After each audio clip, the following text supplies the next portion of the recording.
Hola, ¿cómo estás? Bienvenido.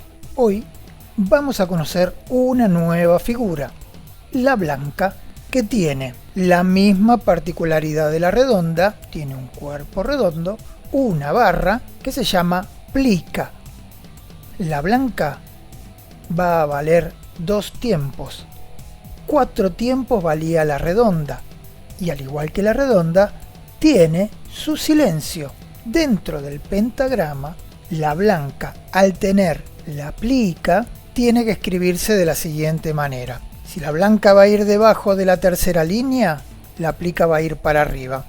Si la blanca va a estar por encima de la tercera línea, la plica va a ir para abajo. Plica para arriba, debajo de la tercera línea, plica para abajo, sobre la tercera línea.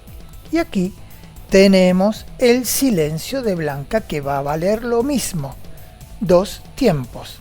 Vamos al programa. Empecé a armar una pequeña canción en el cual puse como blancas los bombos que nosotros vemos acá.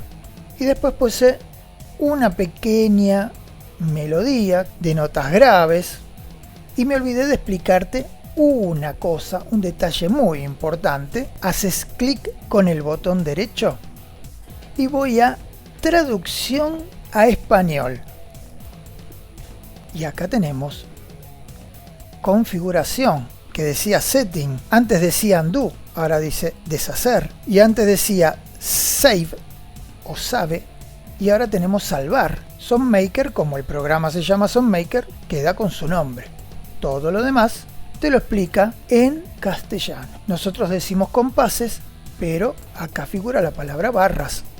Yo armé una canción con 16 compases. Cada compás tiene 4 tiempos y dentro de cada tiempo solamente una división. Estos 2 tiempos es lo que vale la blanca. 2 tiempos para uno, 2 tiempos para otro. 2 más 2, 4. 1, 2, 3, 4, se terminó el compás. Acá tengo una blanca, 1, 2, y tengo un silencio, y vamos a escuchar cómo quedó armado esta parte de la canción.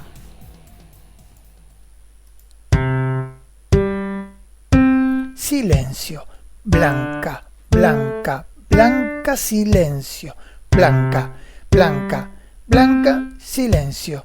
1, 2, 1, 2, 1, 2, silencio. 1, 2, 1, 2, 1, 2, silencio.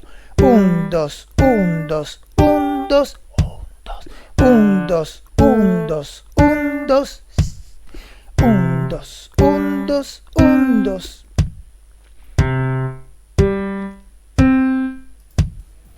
Perfecto. De esta manera acabamos de conocer la blanca, el silencio de blanca y cómo se escribe en el SongMaker. Si te gusta esta canción, si vos hiciste una melodía y querés guardarla, vas a salvar y ahí tenés 2 opciones. Se puede descargar el MIDI y si no, el WAV. El WAV es el audio. La gran diferencia que hay entre el MIDI y el WAV es que el MIDI para la computadora no pesa nada. Como tu computadora va a tener un montón de archivos y vos necesitas guardar lo esencial, lo más conveniente sería guardarlo en MIDI. Pero si vos querés tener una calidad excepcional, te conviene tener el WAV. De esa manera, si vamos a guardar el MIDI, y ahí me bajó el archivo para que yo después lo pueda abrir y lo pueda escuchar. Esto fue todo por hoy. Muchas gracias por tu atención y nos vemos conociendo otras figuras, otras notas y otras melodías. Muchas gracias.